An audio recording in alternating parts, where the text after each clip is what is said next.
വേഗം കുറേ അതിലെ തോട്ടിൽ നടക്കാത്തത് എത്രയായി വീട്ടിൽ നിന്ന് തന്നെ ഇങ്ങനെ ഇറക്കിയിട്ട് ഒരു വൃത്തിയിലും ആകുന്നില്ല. അങ്ങനെ തോട്ടിൽ നിന്ന് കഴിച്ച് അടച്ചിട്ട്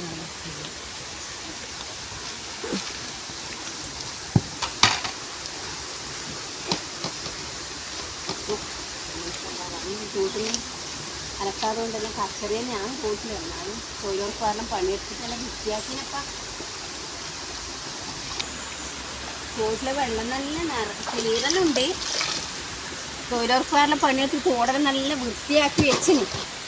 ഇത്ര വരെ വീട്ടിൽ നിന്ന് അലക്കിയിട്ട് ഒരു സ്വരൂപേ ഇല്ലേനു. എന്നാ പറയണ്ടേ, വൃത്തിയുമില്ല. വെള്ളം ചെറിയൊരു ഇളം കളർ മാറ്റമുണ്ട്. എന്നാലും സാരമില്ല, നമുക്ക് കുട്ടിയിൽ അലക്കാം.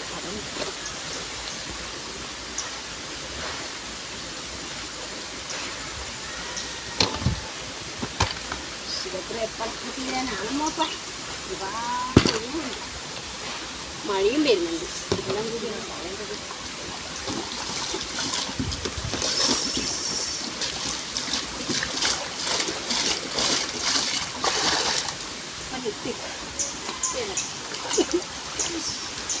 ഇനി അടുത്തിപ്പം പോവേ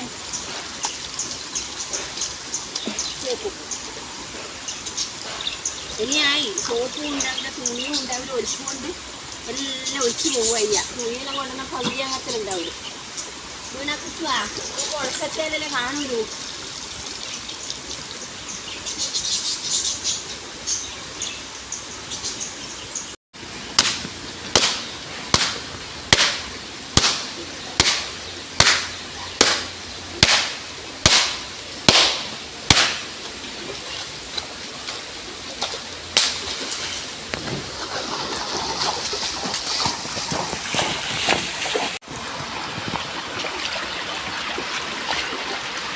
നല്ല തേങ്ങ ഉണങ്ങിയ തേങ്ങ കിട്ടുക.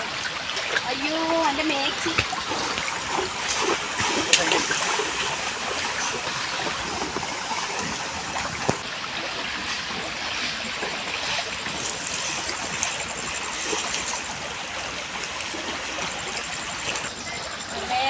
മേക്സി ഒഴിച്ചു പോയതുകൊണ്ട് ഒരു തേങ്ങയും പിടിച്ചിട്ട് അങ്ങനെ 2 തേങ്ങയായി. ഇല്ലെങ്കിൽ ഒരു 3 ദിവസം കറി വെക്കാം. ഒരു തേങ്ങയില്ലായിട്ട് എത്ര ദിവസമായി ഞാനിങ്ങനെ ഒരു മുളകിട്ടിട്ട് വെക്കുന്നു. മത്സ്യമല്ലോ ഈശ്വര, ഞാൻ ഈടിയിട്ട് തേങ്ങ കൊടുത്തു. ഇതന്നെയാണോ ഈ തേങ്ങ? ആരോ എന്നെ പറ്റിച്ചിട്ടാണ്. ഞാൻ മേച്ച് എടുക്കാൻ പോകുമ്പോൾ ഞാൻ കിട്ടിയ തേങ്ങ തന്നെ എടുത്ത് ചാടി തന്നു. ഞാൻ വിചാരിച്ചു തേങ്ങ 2 ആയല്ലോ. കണ്ടാ, എന്നാലും ഇങ്ങനെയും പറ്റിക്കാൻ പാടില്ലപ്പാ. നല്ല സന്തോഷമായി. 2 തേങ്ങ കിട്ടി ഒരാഴ്ച അരക്കാലോ എന്ന് വിചാരിച്ചു. ഇനി ഒന്നാണെങ്കിൽ ഒന്ന് തേങ്ങ എടുക്കാൻ പോയിട്ട് ഇപ്പം മാക്സ് ഒരു 200 രൂപേൻ്റെ മാക്സ് പോവുകയാണ്. അത് കണ്ടിട്ടില്ലേ? എന്നാലും സാരില്ല, തേങ്ങ കിട്ടിയല്ലോ. ഇന്നേ കഴിയും.